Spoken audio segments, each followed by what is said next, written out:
So in the last class, we have done the problem to show that when all the tangent lines of a curve pass through a fixed point, the curve is a straight line.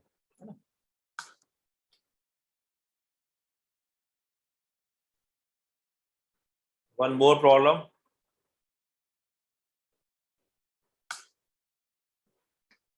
Show that r to the power fourth derivative, 4 dashing, r4 dash is equal to kappa double dash minus kappa cube minus kappa tau square vector n minus thrice kappa dash kappa vector t plus twice kappa dash tau plus tau dash kappa vector b. तो यहाँ पे r4 dash की value निकालनी है. You have already done r triple dash. In one problem I have done r triple dash. r dash आपको पता क्या था? r dash तो t होता है सिंपल, है ना? You know what is r dash? t क्या हुआ? r dash was t. What about r double dash?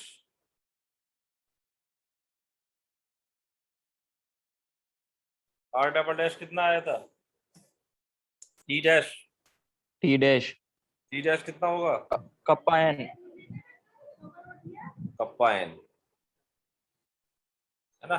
ये था t dash कप्पा n. और r ट्रिपल डैश कितना निकाला था हमने? एक प्रॉब्लम करी थी एक बार, तो r ट्रिपल डैश आपका ये निकल के आया था, क्योंकि मुझे 4 डैश के लिए ट्रिपल डैश से गुजरना पड़ेगा. तो I have to know, if I don't know तो I have to find it by taking again derivative by part. तो r triple dash was coming kappa dash n minus kappa square t, kappa square tau b.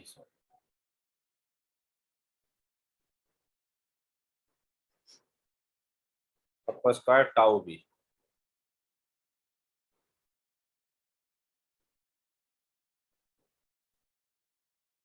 tau vector b. It was your triple dash. ठीक है, क्या था? Kappa square T नहीं, अच्छा sorry गलत लिख दिया. Sir minus kappa square T plus kappa tau B. हाँ ठीक है. क्या बताया? माइनस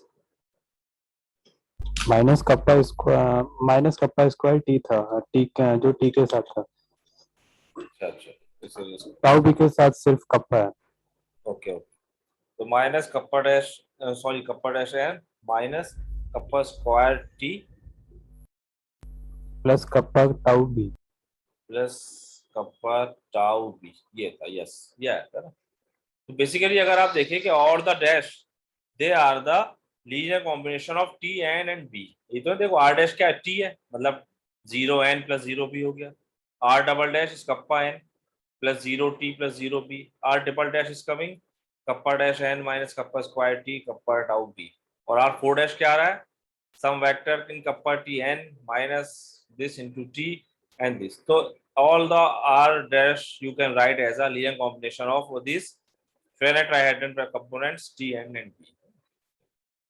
तो इससे अगर आप r फोर डैश निकाले तो I will have to differentiate it one more time.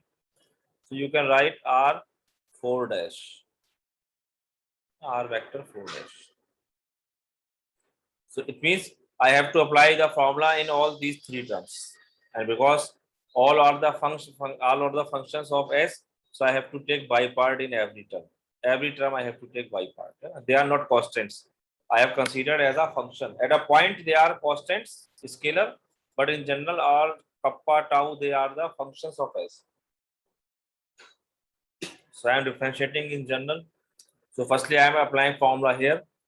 So by part it will become kappa double dash n as it is plus kappa dash n. It is the derivative of this first term minus here now again by part. So you will be having twice kappa dash t, and because this minus sign minus kappa square t dash.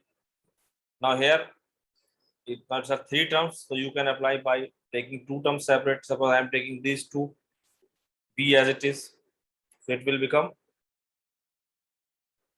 kappa tau dash plus kappa dash tau b as it is and plus kappa tau b dash. This term is clear? अब हमें यहाँ पे क्या करना है, बस यहाँ सब टर्म्स की वैल्यू जो हमें पता है वो उठा के रख देनी है. तो कप्पा डबल डैश ऐसे रख लें क्योंकि हमें आंसर कप्पा डबल डैश दिख रहा है. देखो एन एन की वेक्टर तो एन है ही.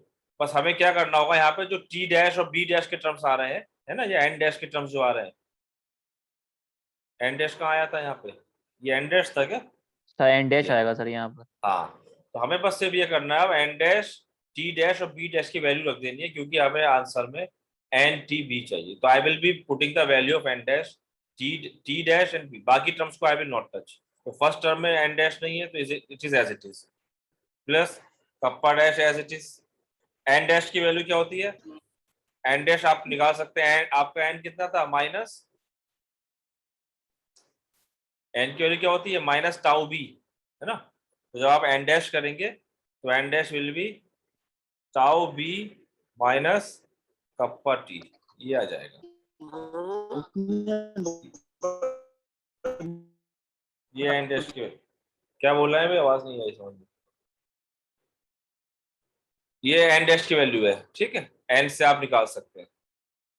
एन आपके पास था, क्या था, बी के टर्म में हमने निकाला था शायद, वहां से आप निकालते. एन की वैल्यू क्या थी, माइनस टाउ बी, है ना, क्यों भाई, इससे एन डैश आ जाएगा. नाउ माइनस इसमें टी का टर्म है तो I will write this term as it is T. Now minus kappa square T dash is how much, kappa N, है ना. तो कितना हो गया, ये कप्पा स्क्वायर पहले से था, it will become kappa cube N, ये इस टर्म की वैल्यू है. Now plus here you have B as it is, इस टर्म को I will add as it is kappa tau dash plus kappa dash tau B and here B dash की value I will put plus kappa B dash minus tau N, minus tau है ना, इसे इधर ले आओ, minus tau N. तो एक tau already है, तो क्या जाएगा यहाँ पर, माइनस हो जाएगा एक, तो प्लस की minus minus kappa tau square N, है ना. बी डैश की वैल्यू हमने निकाल दी यहाँ से, बी डैश के लिए होती है. चलो, सो यू गॉट दिस. ये एन की वैल्यू यही लिखी मैंने, सही लिखी है एन की value. B dash is minus tau N होता है और आपके पास एन की वैल्यू क्या होती है फिर, minus B dash tau, minus B dash होता है ये, है ना. तो डॉट प्रोडक्ट लोगे तो एन इधर हो जाएगा और एन डॉट एन आपका कितना हो गया, cos 01 माइनस साइन, क्या था ये इसकी वैल्यू, हमने जो एन की लिखी, चेक कर लो एक बार, how much it was coming,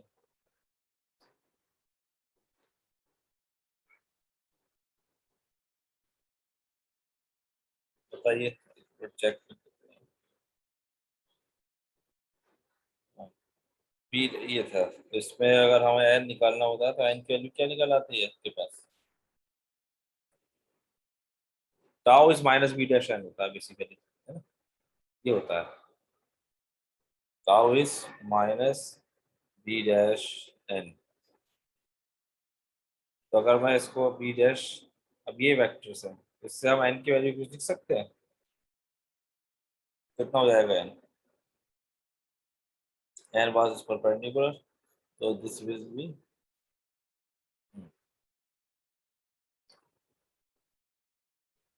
इससे एन की वैल्यू निकालो भी, क्या आ रही है, वो यहाँ पे अब रख रहे हैं एन डैश. क्या can I write minus tau, अगर मैं माइनस बी डैश वेक्टर से डॉट करूंगा, can I write this, B dash उधर चला गया और लेकिन बी डैश एन में क्या रिलेशन आएगा हमें पता नहीं, परपेंडिकुलर है वो नहीं। कोई बात नहीं, एन की वैल्यू अगर हम यहाँ से निकालें टी डैश एन आ जाएगा यहाँ पे।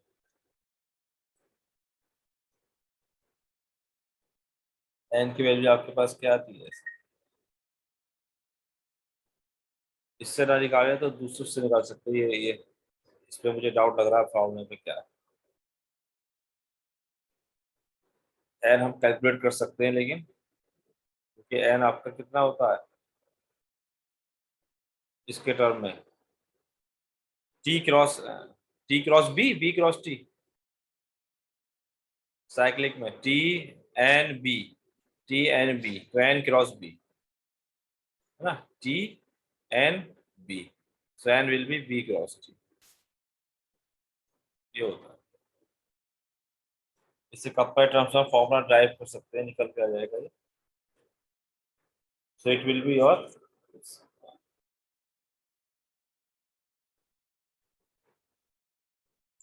सो here you got this term. अब यहाँ पर अगर आप सारे टर्म्स अरेंज करें तो टी के कोएफिशिएंट अरेंज कर लीजिए, एन के पहला टर्म अगर एन का है तो एन का टर्म देखिए क्या आ रहा है, एक टर्म ये है, this is an, this has an and this is an, so you got kappa double dash minus kappa cube minus kappa tau square vector n. Now take the vector of t, so t is coming minus k dash double arrow empty t and minus twice, ये कितना था, ये के dash है यहाँ पे ना, minus twice k dash t, so how much it will become, minus thrice kappa kappa dash T vector है ना, इन दोनों वेक्टर्स को माइनस माइनस ऐड होगा and rest of the vectors are for B. कौन सा बचा बी, एक तो ये बचा है term kappa dash tau B and this term is done, यहाँ पर बचे हैं देखिए kappa tau dash plus kappa dash tau, so you got, तो कप्पा डैश टाउ ये है और कप्पा डैश टाउ ये ऐड हो गए, ट्वाइस हो गए, so you have plus twice kappa dash tau है ना, ये वाला टर्म, ये ऊपर में ब्रैकेट ये टर्म और ये वाला टर्म, तो यहाँ कप्पा डैश टाउ ये था और kappa dash tau, twice kappa dash tau and plus kappa tau dash vector B, ये प्रूव करना था आपको। So it means what, so you can see that, hence you can say r dash r double dash r triple dash r double dash r4 dash and in fact r की power अगर n ले लूं, n का मतलब कितने भी आप derivative लेते जाए up to n ना, they are linear combination of t and b, इससे आप ये रिजल्ट निकाल सकते हैं, they are the linear combination of this, okay. तो ये एक छोटी सी प्रॉब्लम थी, ऑब्जर्वेशन था इसमें। Next topic we have, second last topic of this unit, involutes. इन्वोल्यूट्स,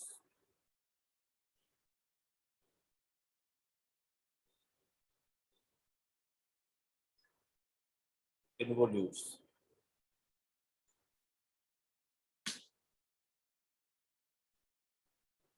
So what is involutes? Suppose you have some curve C. You have a curve C like this. It is some curve C.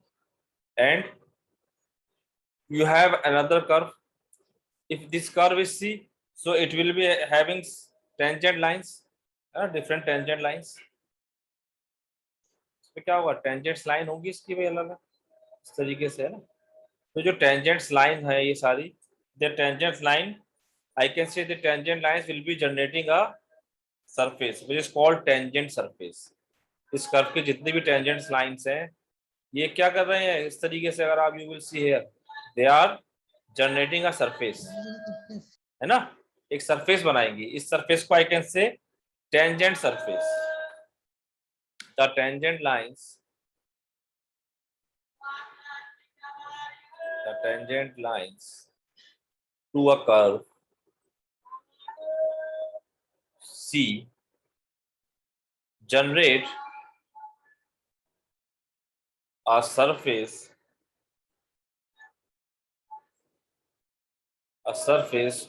which is called the tangent surface, of C.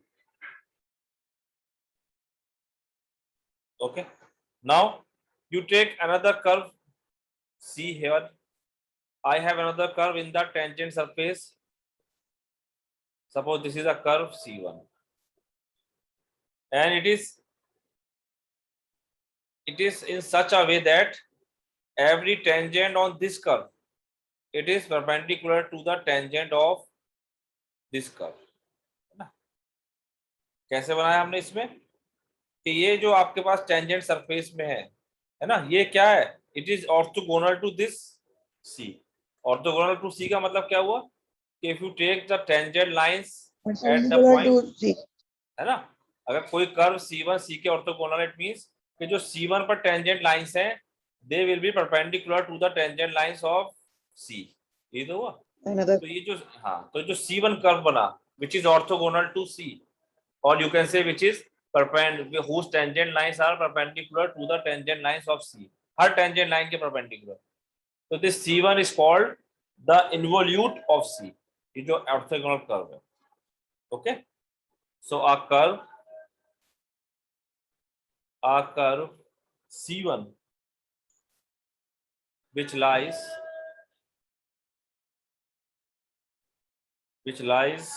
on the tangent surface, एक तो tangent surface पे लाई करेगा, on the tangent surface and intersect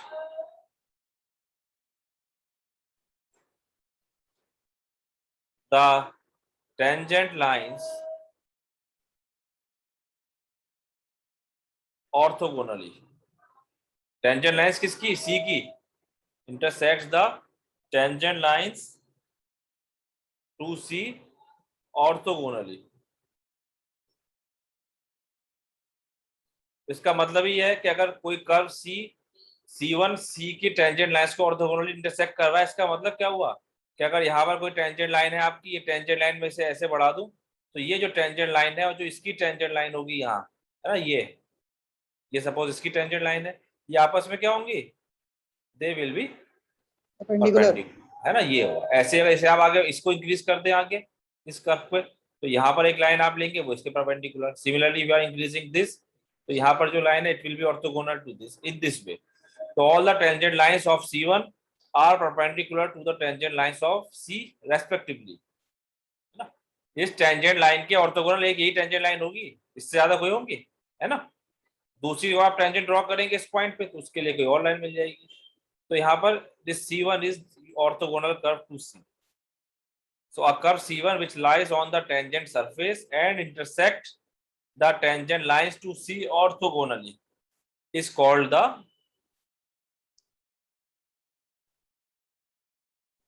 the involute of C। तो C1 को हम क्या कहेंगे, involute of C। तो C1 कहाँ लाई करेगा, where it will be lying in the tangent surface, में लाई करेगा। हाँ, और कैसे लाई करेगा कि ये हमेशा ऑर्थोगोनल रहेगा टेंजेंट के साथ एंगल जो होगा वो 90 डिग्री बनाएगा हमेशा, जी, है ना, ये रहेगा। तो इसकी इक्वेशन क्या होगी वो जनरेट करते हैं। डेफिनेशन समझ में आ गई आपके पास कि how it will look like. अब ये जनरेट कैसे करेगा ये देखते हैं, मतलब इसकी इक्वेशन क्या होगी, what is the equation of this. तो यहाँ पर इक्वेशन के लिए आई एम बस taking some point, suppose it is your C1 curve, it is your C curve, so I will take the position vector, suppose I am taking this is a position vector P and this is a position vector P1, है ना। कोई हमने दो lines ले ली which are perpendicular, उसी से I will generate the equation.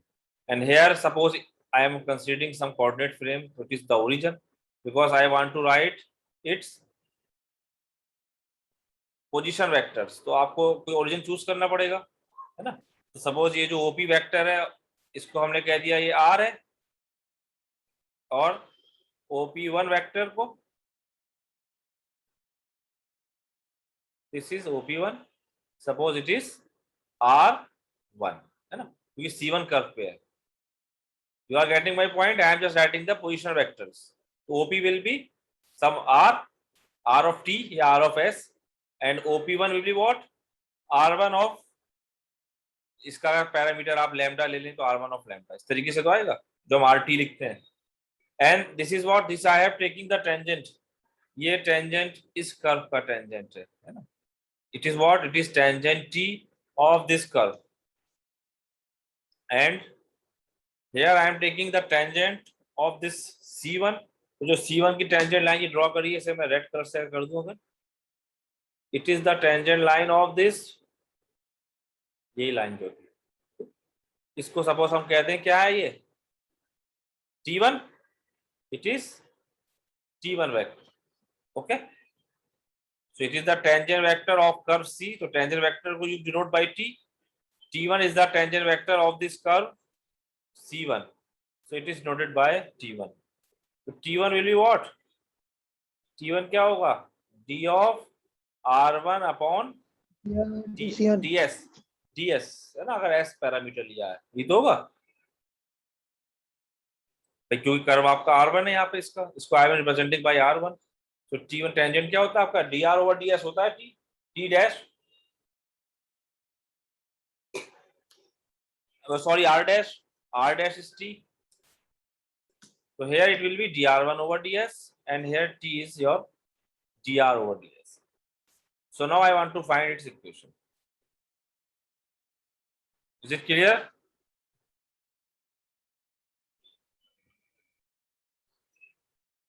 So equation of involute. बताइए, आगे बढ़े तो भाई ताकि, यस सर, आगे बढ़िए, ठीक है. so equation of, तो ये हमने इसके बस पॉइंट्स ले लिए, वो C पे पॉइंट P लिया है, where you have a tangent T, उसका position vector with respect to हमने R लिख दिया. You have another curve C1 whose position vector is R1 at a point P1, and T1 is the tangent at point P1, T is the tangent at point P, and you know that T and T1 they will be mutually perpendicular because this is your orthogonal curve. This information we have. So I want to find equation of involute. Equation of involute curve.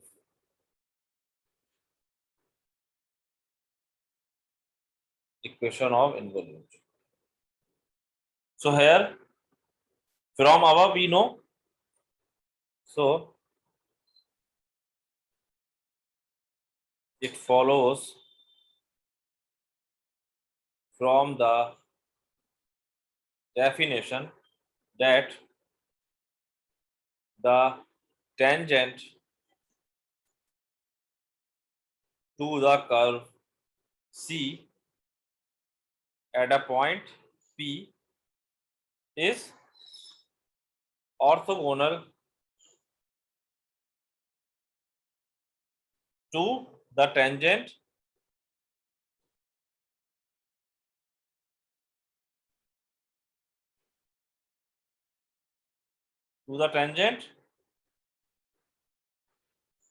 C1 at point P1 ना, तो definition से clear है बात. And I have chosen that the position vector of C1 is R1.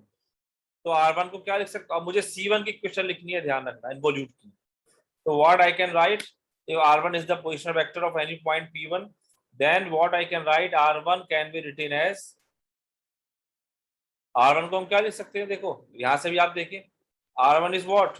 R plus T. R is a vector, है ना? क्योंकि T इसके हैं, तो I can write R1. I can write, अगर I want to write R, sorry,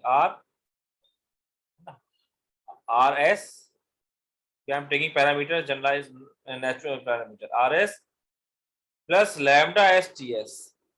Now I will write lambda STS. Some multiple. ये question लिखनी है आपको. तो क्वेश्चन में क्या आएगा? इसका R1 का पैरामीटर आएगा, कुछ लैम्डा आएगा नहीं, पासिंग थ्रू सम पॉइंट ये इक्वेशन लाइन लिख दी मतलब. हाँ, इक्वेशन ऑफ आई इन ठीक. टर्म्स ऑफ दिस लैम्डा ठीक. इज टीएस, और ये सब एस के फंक्शंस है आपके. Now I will find what is dr1. ये इक्वेशन होगी r1 की. तो हमें अगर r1 की इक्वेशन लिखनी है तो my motive is to find lambda. ये लैम्डा अगर हम निकाल लें, क्योंकि rs आपको गिवन है, द कर्व सी, और ts आपको पता है टेंजेंट है. ts क्या है? ts is nothing but r dash s. So only the lambda is unknown which I have to find here. Okay? बोलिए भाई, लैम्डा निकालना है ना हमें यहाँ पे. अब r1 is equal to rs plus lambda is ts. So I will find this. So what I am doing, I am differentiating it. dr1 upon ds. इसे with respect to s किया हमने. तो dr1 over ds will be what? r dash s plus lambda t dash plus lambda dash t, क्योंकि ये सब s के factor है ना. और this can be written as r dash is t. So t, अब ts को मैं कांस्टेंट होगा. लैम्डा यहाँ पर आपके पास पैरामीटर है, लेकिन ये फंक्शन ऑफ s होगा यहाँ पर, क्योंकि हम जनरल कर्व लिख रहे हैं, है ना. I am not adding at a point. It's a function of s. I have chosen r1, this vector. So r1 is what? r plus lambda s time ts. ये सब फंक्शन ऑफ s है यहाँ पर. In general, I am calculating, not at a point. So it will be this. Lambda तो हमें calculate करना है यहाँ पर. अगर लैम्डा कांस्टेंट होगा तो फिर निकालेंगे क्या? So I am finding lambda. So lambda t dash lambda dash t. Now you will find it. So r dash is t plus lambda and t dash is kappa n plus lambda dash t, which you can write by arranging the terms. So terms of t is lambda dash t and t. So it will be 1 plus lambda dash vector t plus lambda kappa n. Okay. So it means dr1 upon ds dot t. अगर dot t से product ले लूं तो I will be getting अब dot t is how much? 1 and n dot t is 0. So you will be having 1 plus lambda dash. ये तो बचेगा. t dot t is 1. T is a unit vector cos 0, and this n dot t is cos 90 is 0. 1 plus lambda dash. बताइए. Now Yes. what is Yes, sir. what is dr1 over ds dot t? ये क्या हो, इसकी product क्या आएगी value की? Figure से बताइए जरा. dr1 over ds dot t is how much? Sir, t1 dot t in cos 90 0. 0. So it means what? This Yes, thing sir. is 0. 0 Yes, is equal sir. to, है ना? Since you know इधर definition है हमारी, t is perpendicular to dr1 over ds because of this. So it means what? Lambda dash is -1. अब इसको अगर हम lambda लिखूं मैं, डिफरेंशिएट इंटीग्रेट करेंगे तो lambda is how much? -s plus some constant, some constants. ये आ जाएगा. some c is the constant of the integration, है ना, where c is constant. c is some constant of the integration.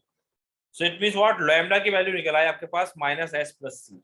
So it means hence the equation of the involute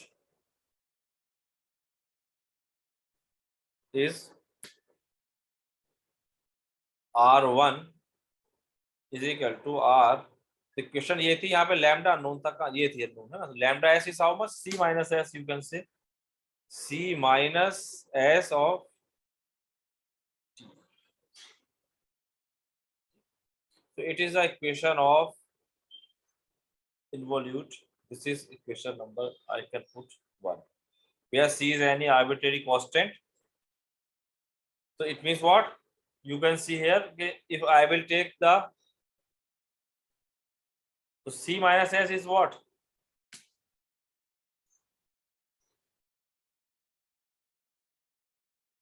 And c is an arbitrary constant.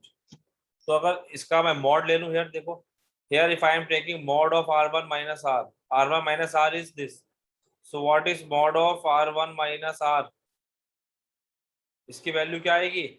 Mod of c minus s, mod of t. Mod of t is 1. So how much it will be coming? Mod of c minus s. तो c minus s distance कौन सी होगी? r1 minus r is how much? This. So this length will be coming mod of c minus s. देखिए r1 minus r is what? This,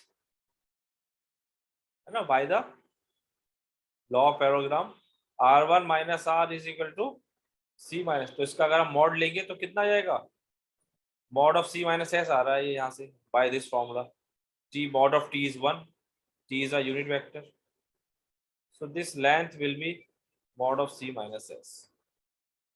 And here because c is an arbitrary constant, तो ये जो r1 is equal to r, it means what? It represents an infinite number of involutes. ये एक involute की value नहीं है क्योंकि c constant है आपका. Since c is an arbitrary constant, c is an arbitrary constant, equation 1 represents an infinite number of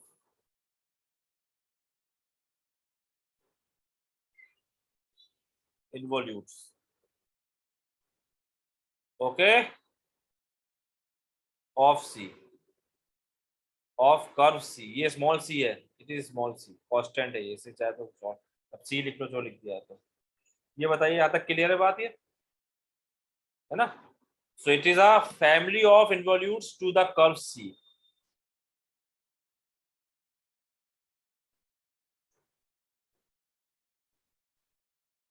कहाँ गए सब लोग? तकी जी सर, जी सर, बोलिए, जी सर, आ गया समझ में. बताओ. प्रणव, क्या बताएं सर, क्या बताएं? प्रणव पता है? प्रणव कहाँ है? प्रणव साथी Yes, sir. सन, प्रणव साथी Yes, सन, sir. बताइए. साथी सन सरनेम है प्रणव या फादर का नेम है? सर फादर का नेम है. हाँ बताओ. समझ में आया how we find this, how we calculated this equation, yes sir. है ना? And why it is representing family, because your c is the arbitrary constant. तो आप c चेंज करते रहेंगे, it will giving you all the tangent lines, है ना? c minus s क्या आ रहा है? ये मॉड c माइनस s ही है. अब आप c को चेंज करेंगे वो कोई और लाइन आ रहा होगा, क्योंकि c minus s is what? Distance between r1 minus r, mod of r1 minus r. So it will be giving you the family of. Yes sir. Then one problem is there. Show that the curvature of the involute. अब involute एक curve है तो इसका कुछ curvature होगा. Show that the curvature of the involute. अच्छा, अगर मैं कोई स्ट्रेट लाइन ले लूं उसका इन्वॉल्यूट क्या आएगा?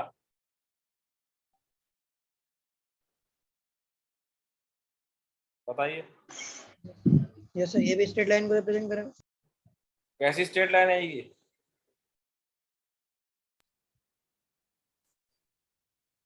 Intercept form. है अगर मैंने कहा ये एक आपके पास कर्व सी है, what is the involute of this C, ये है क्वेश्चन मेरा।